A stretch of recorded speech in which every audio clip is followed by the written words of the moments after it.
नमस्कार, fast money में आपका स्वागत है। खास शो जिसमें होगी आज की तैयारी और रोज की तरह 20 दमदार सौदे आपके सामने पेश किए जाएंगे जो इंट्राडे के लिए आज ही के लिए बहुत खास सत्र है, बजट के बाद का सत्र। और बजट में जो भी अनाउंसमेंट्स हैं वो इम्पैक्ट डालेंगी।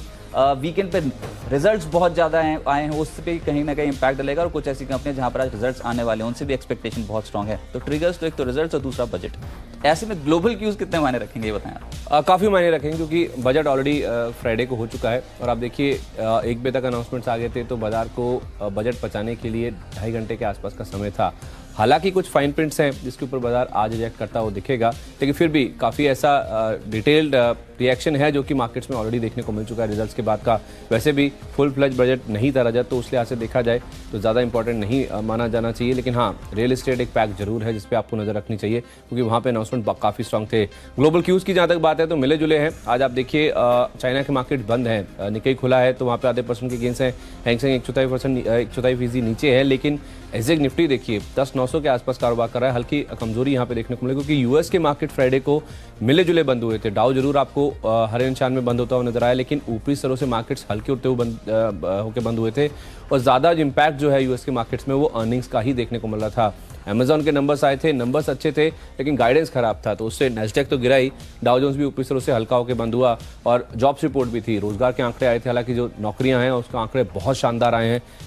3 लाख से ज़्यादा नौकरियां जुड़ी हैं, करीब 2.25 लाख नौकरी जुड़ने का अनुमान था, लेकिन ज़्यादा फोकस अर्निंग्स के ऊपर ही था। तो हो सकता है रजत इंडियन मार्केट्स की भी जहाँ तक बात है शुरुआत होती हुई दिखे एज ए निफ्टी की तर्ज पर, और ज़्यादा फोकस जो है वो अर्निंग्स के ऊपर ही देखने को मिलेगा। और जो बजट में मेजर अनाउंसमेंट्स हुए उसमें रियल एस्टेट ऑलरेडी मूव आ चुका है, तो आज देखते हैं कि उससे और एक्सटेंडेड मूव मिलता है। देखिए रियल एस्टेट को लेकर जो मूव की आप बात कर रहे हैं ना केवल बजट में, जीएसटी काउंसिल में भी अगर आप देखें ना तो उसको लेकर अनाउंसमेंट काफ़ी ज़्यादा देखने को मिल चुकी है। केवल एक चीज़ बाकी है कि जो अंडर कंस्ट्रक्शन प्रॉपर्टीज हैं, जो फ्लैट्स होते हैं, उसके ऊपर 12% जीएसटी लगता है, उसे घटाकर 5% करना है। वो भी विचाराधीन है, जीएसटी काउंसिल उसके ऊपर ऑलरेडी विचार कर रहा है। उसके लिए शायद मंत्रियों का समूह की बैठक जो गठन है वो भी ऑलरेडी हो चुका है। तो कुल मिला के देखा जाए अब यहाँ से अपसाइड कितनी हो कहना मुश्किल है, लेकिन जितनी भी अच्छी खबरें हैं रजत, अब देखिए पूरे रियल एस्टेट के लिए ऑलमोस्ट डिस्काउंटेड है, मुझे ऐसा लगता है। एग्री क्षेत्र के लिए फर्टिलाइजर सब्सिडी बढ़ाने का ऐलान, तो एग्री स्टॉक्स वैसे भी हम पिछले कुछ दिनों से लगातार कह रहे हैं कि ये फोकस में रहेंगे, लेकिन आज उतना मूव नहीं एक्सपेक्टेड बजट स्टॉक्स में जहां पर जितना पहले मिल चुका है। मुझे नहीं लगता, मुझे लगता है ज़्यादा अर्निंग्स का इम्पैक्ट देखने को मिलेगा।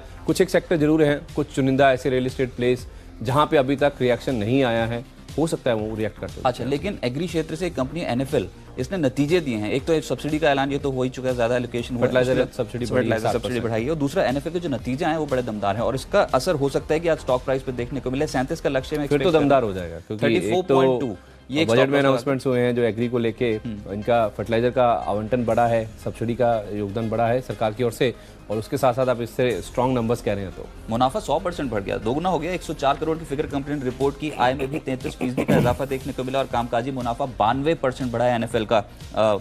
मार्जिन पिक्चर तो बेहतर होनी थी, 4.3% से बढ़कर 6.3% के मार्जिन कंपनी ने पोस्ट किए। अच्छे रिजल्ट्स इम्पैक्ट डाल सकते हैं स्टॉक प्राइस पैक्स को, अपने रडार पर रखें। इसके अलावा एक कंपनी है गॉडफ्रे फिलिप्स, सिगरेट कंपनी के लिए कुछ नेगेटिव तो आया नहीं बजट में मेरे ख्याल से, बस एक राहत हो सकती है। तो एक तो वो और दूसरा नतीजे भी ठीक हैं इस कंपनी के। तो मुनाफा 62 करोड़ से बढ़कर 78 करोड़ पहुंचता हुआ नजर आया, 25% का इजाफा है। आय में भी इनफैक्ट 13.5% के आसपास का इजाफा देखने को मिला। 690 करोड़ की आय गॉडफ्रे फिलिप्स ने पोस्ट की है और कामकाजी मुनाफा 27% बढ़ा है, 116 करोड़ की फिगर। मार्जिन भी सुधरे। गॉडफ्रे फिलिप्स भी अट्रैक्टिव प्ले है। आज 970 के लक्ष्य के लिए आप प्ले कर सकते हैं और 935 पिछली क्लोजिंग के हिसाब से ये एडजस्टेड क्लोजिंग है। वैसे इसकी क्लोजिंग मेरे ख्याल से लास्ट भाव जो 950 का था, लेकिन एडजस्टेड क्लोज 942 के आसपास हुआ है, तो 935 ये एक स्टॉप लॉस लगा लीजिए और टारगेट 970 के देखने को मिल सकता है। इस स्टॉक तो आपके रडार पे काफी लंबे समय से, जब आपने बताया था कि चाइना की जो सबसे बड़ी कंपनी है उसका आईपीओ आने वाला है, उसकी विदेशी सब्सिडरी का, तब से आप देखिए ये स्टॉक लगातार अपमूव में ही है और अच्छे खासे गेंस इस स्टॉक में आ चुके हैं। कंजम्पशन प्ले लगा लो, वैसे तो कंजम्पशन प्ले बोलते नहीं है, लेकिन फिर भी गॉडफ्रे फिलिप्स को रडार पर रखो। आईटी से एक और प्ले हो सकता है। तो ये जो एफएमसीजी स्टॉक्स हैं, एफएमसीजी तो बोल ही सकते हैं, एफएमसीजी स्टॉक्स जो हैं वहाँ पर कुछ मूव ज़्यादा पॉजिटिव देखने को। चलिए ठीक है, और मेरी ओर से जो पहला स्टॉक है वो टाइटन का है। नतीजों के दम पे इस स्टॉक को चुना गया है। ओवर द वीकेंड नंबर्स आए थे, देखिए इनकी आय जो है 34% बढ़ी है। मुनाफे में देखिए 43% की बढ़त आई है, 413 करोड़ रुपये के आसपास के नंबर आए हैं। हम 400 करोड़ रुपये के कहीं कम के नंबर्स एक्सपेक्ट कर रहे थे। तो जिस तरह के नंबर्स आए हैं इस कंपनी के, और खासतौर पर मार्जिन पिक्चर आप देखिए, 10.25% के मुकाबले 10.1% के मार्जिन इस कंपनी ने डिलीवर किए हैं। तो ये अपने आप में काफ़ी भरोसा जताता है। मैं इनफैक्ट एक सीएलएसए की रिपोर्ट पड़ रहा था, उन्होंने जो टारगेट प्राइस है वो बढ़ाकर 1100 रुपये कर दिया है और कुछ एक ब्रोकिंग हाउसेज तो 1185, 1186 तक के टारगेट प्राइस भी दे रहे हैं। जिस तरह के नंबर्स इस कंपनी ने रिपोर्ट किए हैं और हाल फिलहाल जिस तरह की गाइडेंस जारी करी है, इस स्टॉक को लेकर जो भरोसा है वो फिर से कहीं ना कहीं मार्केट में बढ़ता हुआ दिख रहा है। 1020 का लक्ष्य होगा आज के लिए, 982 के आसपास का आप स्टॉप लॉस रख लीजिए। और इसके साथ साथ रजत EID पेरी एक चीनी स्पेसी कंपनी है, अगर आप बजट के फाइन प्रिंट्स पढ़े ना तो बजट में जब अनाउंसमेंट हो चुकी तो उसके बाद ऐसी खबर निकल के सामने आई थी कि चीनी सेक्टर के लिए सरकार 1000 करोड़ रुपए का आवंटन करेगी, चीनी कंपनी को दिया जाएगा। और उसके साथ साथ इस कंपनी के जो नंबर्स हैं वो भी कहीं ना कहीं एड करते हुए दिखेंगे। 100% से ज़्यादा ग्रोथ इस कंपनी के मुनाफे में आई है। 40 करोड़ रुपए का जो मुनाफा था वो बढ़कर 84 करोड़ रुपए हो गया। और उसके साथ साथ आप इनकी आय देखिए, उसमें करीब 4.5% के आसपास की बढ़त देखने को मिली है। तो दोनों चीज़ों का इंपैक्ट आज हो सकता है। EID पेरी के लिए काम करता हो देखिए, 210 तक के लक्ष्य स्टॉक में आ सकते हैं, 198 का आप स्टॉप लॉस रख लीजिए। चलिए, रामकृष्ण फोर्जिंग पे भी नजर रखनी होगी। यहाँ पर जो आय है उसमें 23% का इजाफा है और मुनाफे की फिगर 21.5% बढ़कर 34 करोड़ पोस्ट की है रामकृष्ण फोर्जिंग में। मार्जिन सुधरे हैं, लगभग 19.3% बढ़कर 21.6% के मार्जिन। अच्छा जंप है मार्जिन के फिगर में, अभी 21% के पार निकलते हुए नजर आए मार्जिन। तो हो सकता है स्टॉक रिएक्ट करे आज। 520 का टारगेट रहेगा, 490 का एक स्टॉप लॉस रामकृष्ण पे लगाकर चलें। NIT टेक, ये स्टॉक फिर से फोकस में। NIT tech, NIT limited, Hexaware, ये कुछ ऐसी कंपनियां जो हो सकता है एक्शन में रहे, क्योंकि अब फिर से बारिंग PE जो कि बहुत एग्रेसिव है कि किसी तरीके से NIT टेक इनके हाथ लग जाए या फिर कुछ स्टेक इनके हाथ लग जाए। ऑलरेडी यहाँ पर हेक्सावेयर में वो होल्ड करते हैं स्टेक, लेकिन बारिंग PE अब 10 से 12.5 यानी $12.5 करोड़ US के आसपास की फंडिंग जुटा रहा है ग्लोबल बैंक्स से, और ये कहीं ना कहीं पॉजिटिव खबर है। 2 हफ्ते के अंदर अंदर हो सकता है कि यहाँ पर फैसला होता हुआ नजर आए कि NIT टेक क्या बारिंग PE इसमें हिस्सा खरीदेगा कि नहीं। लेकिन ये खबरें बहुत समय से चल रही हैं, तो आप स्ट्रिक्टली स्टॉप लॉस के बलबूते यहाँ पर ट्रेड करें, लेकिन 1310 पिछली क्लोजिंग के हिसाब से स्टॉप लॉस लगाएं और टारगेट 1355 का पहला NIT टेक पे देखने को मिल सकता है। एक केमिकल स्पेस की कंपनी है आरती इंडस्ट्री, स्टॉक पे आप जरूर नजर रखिए। देखिए जो नंबर्स आए हैं, संडे को नंबर्स आए थे इस कंपनी के, यानी कि कल आए थे, और नंबर्स में अगर आप देखें मुनाफा 40% से ज़्यादा बढ़ता हुआ दिखा है। 90 करोड़ के मुकाबले 133 करोड़ रुपए का नंबर इस कंपनी ने पोस्ट किया, और क्वार्टर क्वार्टर भी देखें तो मुनाफे में बढ़त ही देखने को मिली है। इसके साथ साथ मार्जिन पिक्चर सबसे अट्रैक्टिव है, 18% के मार्जिन थे वो बढ़कर 19.5% के हो गए। तो आप कारोबारी मुनाफा बढ़ा है, मार्जिन इंप्रूव हुए, जिससे मुनाफे में इंप्रूवमेंट देखने को मिला है। तो हो सकता है कि आज अच्छे नंबर्स के दम पे आरती इंडस्ट्रीज के स्टॉक में 5% तक का मूव कम से कम इस स्टॉक में आता हो देखिए। 1700 रुपये का टारगेट लेके इसमें आप खरीदारी कर सकते हैं। 1612 रुपये ये आपको स्टॉप लॉस के तौर पे मेंटेन करना है। और एक और फार्मा स्पेस की कंपनी है Divi's Lab, इसके भी नंबर्स आए थे। मुनाफा इसका आप देखिए 70% बढ़ता हुआ दिखा है। 380 करोड़ रुपए का नंबर इसने जारी किया है 224 करोड़ के मुकाबले। मार्जिन जो कि 31.5% के नीचे थे वो बढ़कर अब 39% के आसपास के हो गए हैं। तो लगभग अगर आप देखें तो 8% के आसपास की मार्जिन में बढ़त देखने को मिली है। मुनाफा 70% बढ़ा है, आय भी करीब 30% के आसपास की ग्रोथ है और कारोबारी मुनाफा 60% बढ़ता हुआ दिखा है। स्ट्रॉन्ग नंबर्स हैं, हाल फिलहाल जिस तरह करेक्शन हुआ है वैल्यूएशन और नंबर्स को देखते हुए आज हो सकता है आप मूव काफी स्ट्रॉन्ग देखने को मिले। और कई सारे जानकार ऐसे भी हैं जो कि स्टॉक को सुझा भी रहे हैं बजट के बाद भी। 1576 रुपए के टारगेट प्राइस होंगे आज के लिए, 1516 के आसपास का स्टॉप लॉस रख लीजिए। इक्विटास होगा अगला शेयर। एक तो वैसे ही है जो ग्रामीण क्षेत्र से जुड़ी जो भी कंपनी वो एक्टिव रह सकते हैं, माइक्रो फाइनेंस कंपनियां वैसे ही एक्टिव होंगी, और दूसरा यहाँ पर रिजल्ट्स के बलबूते भी यहाँ पर एक्शन देखने को मिल सकता है। 132 का टारगेट है और स्टॉप लॉस 122। मुनाफे की फिगर 40.5% बढ़ी है। NII में 37% का इजाफा देखने को मिला है। लेकिन यहाँ पर इससे बड़ी बात जो है वो है ये कि इक्विटास का स्मॉल फाइनेंस बैंक है उसकी लिस्टिंग को बोर्ड ने मंजूरी दे दी है, और वो ये कह रहे हैं कि 47% जो हिस्सा है वो ऑलरेडी जो शेयर धारक हैं उनको दिया जाएगा। तो इक्विटास होल्डिंग्स, आज ये 2 खबरें हैं, एक तो स्मॉल फाइनेंस बैंक की लिस्टिंग को मंजूरी और दूसरा रिजल्ट्स, ये दोनों ही आज स्टॉक प्राइस को अट्रैक्टिव बना रहे हैं। 132 का टारगेट रहेगा पहला, उसके बाद अपने स्टॉप लॉसेस को ट्रेल करते चलिए, लेकिन पिछले क्लोजिंग के हिसाब से 122 का स्टॉप लॉस लगाएं। PSU बैंक्स पे नजर रखिए, सिंडिकेट बैंक। अब ट्रिगर बताइए क्या होगा रजत? रिजल्ट्स तो है इनका, वो तो है ही है, लेकिन उसके साथ साथ ये जो हफ्ता है ना उसमें पॉलिसी का अनाउंसमेंट होने वाला है RBI की। 7 तारीख को पॉलिसी का अनाउंसमेंट है और उम्मीद अब यही है, जिस तरह के बजट के आंकड़े आए हैं, जिस तरह से फिस्कल डेफिसिट को 3.4% पे मेंटेन किया गया है, एक मार्जिनल जंप जरूर है, लेकिन ज़्यादातर जानकार अब यही मान के चल रहे हैं कि शायद एक रेट कट की उम्मीद RBI से इसी पॉलिसी में ही काफ़ी ज़्यादा प्रबल होती हुई दिखेगी। तो PSU बैंक्स जो हैं वो कहीं ना कहीं ट्रेड में फोकस में रहेंगे। नंबर्स तो है ही हैं जहाँ पे ये बैंक घाटे से मुनाफे में आए हैं, प्रोविजनिंग घटी है और ग्रॉस NPA नेट NPA के आंकड़े में कमी देखने को मिली है तिमाही दर तिमाही। 13% के ग्रॉस एनपीए थे, वो घटकर 12.5% के आसपास आ गए हैं, और नेट एनपीए जो कि 6.83% थे 6.75% के हैं। तो एसेट क्वालिटी सुधार हुई है, और जिस तरह से प्रोविजनिंग में कमी आई है वो ये भी दर्शाता है कि आने वाले समय में भी बैंक कॉन्फिडेंट इस चीज़ को लेके कि जिनकी जो एसेट क्वालिटी है वो काफ़ी मजबूत देखने को मिलेगी। और उसके साथ साथ जो पॉलिसी का ट्रिगर है कि यहाँ पे रेट कट का अनाउंसमेंट हो सकता है, वो भी सिंडिकेट बैंक और बाकी पीएसयू बैंक के लिए पॉजिटिव है।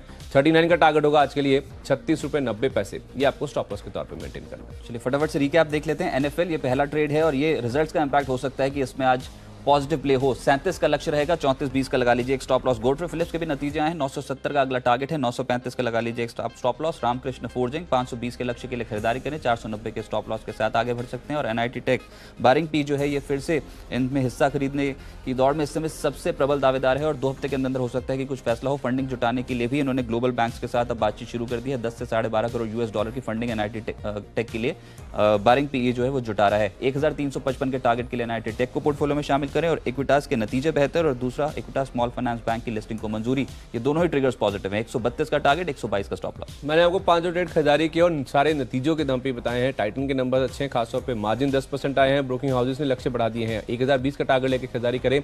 ईआईडी पैरी 100% से ज्यादा मुनाफा इनका बढ़ा है, 210 का लक्ष्य होगा आज के लिए।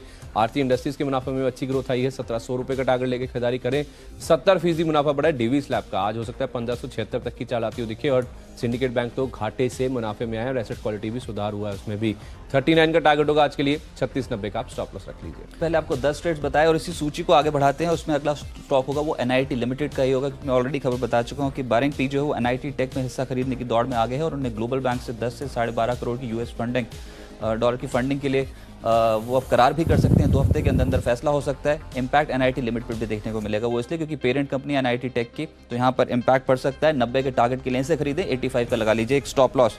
साथ साथ साइंड एक और कंपनी, यहाँ पर खबर यह है कि बायबैक जो हम एक्सपेक्ट कर रहे थे उसकी अनाउंसमेंट कर दी है। 200 करोड़ रुपए का ये बायबैक होगा और अधिकतम 700 रुपए प्रति शेयर पर जो कि प्राइस रखा गया है, इस पर बायबैक करने जा रही है कंपनी। 630 का लक्ष्य साइंड पे रह सकता है और 600 का एक स्ट्रिक्ट स्टॉप लॉस लगाना होगा। खबर ऑलरेडी एंटिसिपेटेड थी कि बायबैक से जुड़ी आ सकती है, लेकिन मौजूदा भाव से ऊपर का भाव है, तो यहाँ पर हो सकता है कि अच्छी खरीदारी देखने को मिले। एक डिफेंस रिलेटेड प्ले है BEML, इस पे आप नजर रखिए। एक तो बजट में अनाउंसमेंट आया था कि जो आवंटन है रक्षा क्षेत्र के लिए, डिफेंस क्षेत्र के लिए, वो 3 लाख करोड़ के पार हुआ है। ऐसा पहली बार हुआ है इंडिया के इतिहास में कि 3 लाख करोड़ रुपए से ज्यादा का खर्च डिफेंस के लिए एलोकेट किया गया है बजट में। और उसके साथ साथ इसकी कंपनी के जो अर्निंग्स, जो नतीजे आए हैं वो बेहद शानदार हैं। 164% इनका मुनाफा बढ़ता हुआ दिखा है, कारोबारी मुनाफा भी करीब 85% बढ़ा है, आय 26% बढ़ी है, और मार्जिन देखिए 5.6% के थे वो बढ़कर 8.2% के हुए हैं। तो एक तो बजट के अनाउंसमेंट और उसके साथ साथ जो नंबर्स आए हैं, हो सकता है स्टॉक में बड़ी तेजी आज के दिन में देखने को मिले। 820 का लक्ष्य लेके यहाँ पे खरीदारी कर सकते हैं, 792 के आसपास का स्टॉप लॉस रखें।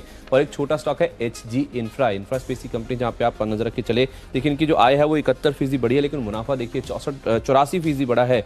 19 करोड़ के मुकाबले 35 करोड़ रुपए का नंबर इस कंपनी ने पोस्ट किया है। और कारोबारी मुनाफा भी आप देखिए 62% के आसपास की ग्रोथ यहाँ आई है। तो अर्निंग्स के दम पे हो सकता है आज HG इंफ्रा का स्टॉक भी चलता हो दिखे और 210 रुपए तक के टारगेट्स आ सकते हैं। एक 198 का स्टॉप लॉस लगा लीजिए, नतीजों के दम पे इसमें आप प्लस करके चल सकते हैं आज के लिए। गुजरात अंबुजा एक्सपोर्ट एक और कंपनी जहां पर नतीजों का इंपैक्ट पड़ सकता है, क्योंकि मुनाफा 28.5% बढ़कर 81 करोड़ पहुंचा है। आय में लगभग 15.5% का इजाफा है, 1177 करोड़, और इनके मार्जिन सुधरे हैं 10.8% से 11.55% के मार्जिन कंपनी ने पोस्ट किए हैं। कामकाजी मुनाफा भी 23.5% बढ़ता हुआ नजर आया है। 222 का लक्ष्य आज गुजरात अंबुजा एक्सपोर्ट्स पे और 210 का लगा लीजिए एक स्टॉप लॉस।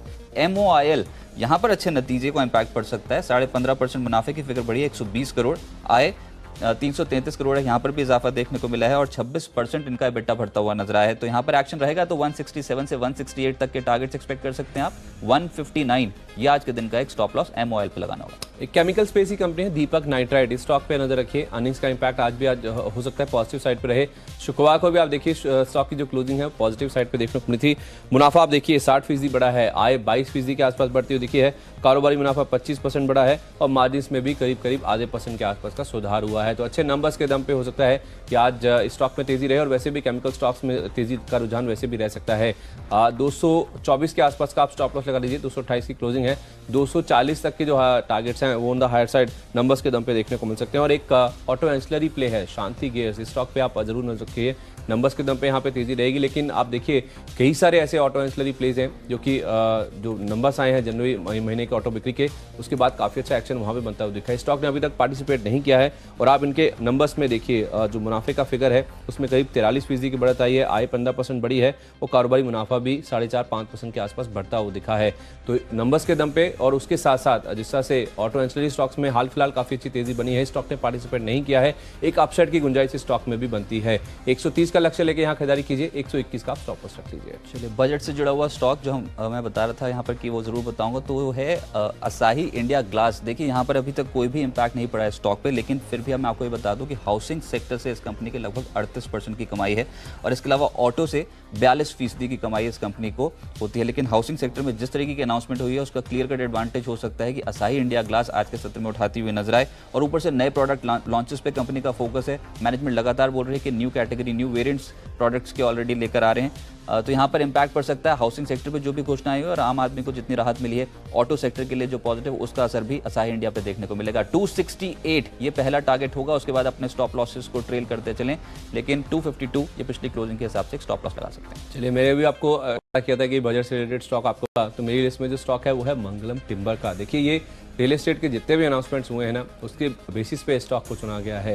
रियल एस्टेट में अगर आप देखिए कई सारी ऐसी चीज़ें हैं जिससे घरों की जो मांग है शायद उसमें इजाफा होता हो। देखिए क्योंकि रेंटल्स से जुड़े हुए जितने भी टैक्स के प्रावधान थे उसमें कुछ चेंजेस किए गए हैं, वो एक बहुत बड़ा पॉजिटिव ट्रिगर पूरी रियल एस्टेट स्पेस के लिए है। तो उससे जितनी भी जो पेरिफेरल्स हैं, जिसमें आप केबल्स की बात कीजिए, टिम्बर की बात कीजिए, कंज्यूमर ड्यूरेबल, टाइल, सीमेंट, पंखों, इन सब की जो मांग है उसमें भी इजाफा देखने को मिलेगा अगर घरों की बिक्री बढ़ती है।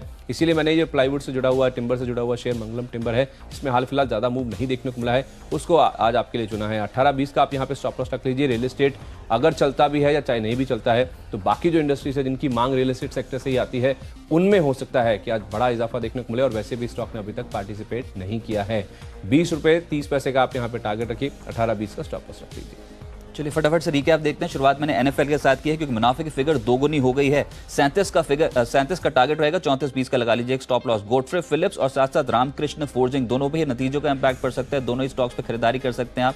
एनआईटी टेक कंपनी में बारिंग पी हिस्सा खरीद सकती है और 2 हफ्ते के अंदर फैसला हो सकता है। इनकी अब ग्लोबल बैंक्स के साथ बातचीत भी चल रही है 10 से 12.5 करोड़ US$ की फंडिंग के लिए। एनआईटी टेक आज के लिए 1355 का टारगेट, 1310 का स्टॉप लॉस। इक्विटास के नतीजे दमदार और दूसरा स्मॉल सेविंग बैंक की लिस्टिंग के लिए बोर्ड ने मंजूरी दे दी। 132 के लक्ष्य के लिए इक्विटास पे बेट लगा सकते हैं। एनआईटी लिमिटेड यहां पर खरीदारी करेंगे तो 90 का लक्ष्य है, 85 का स्टॉप लॉस।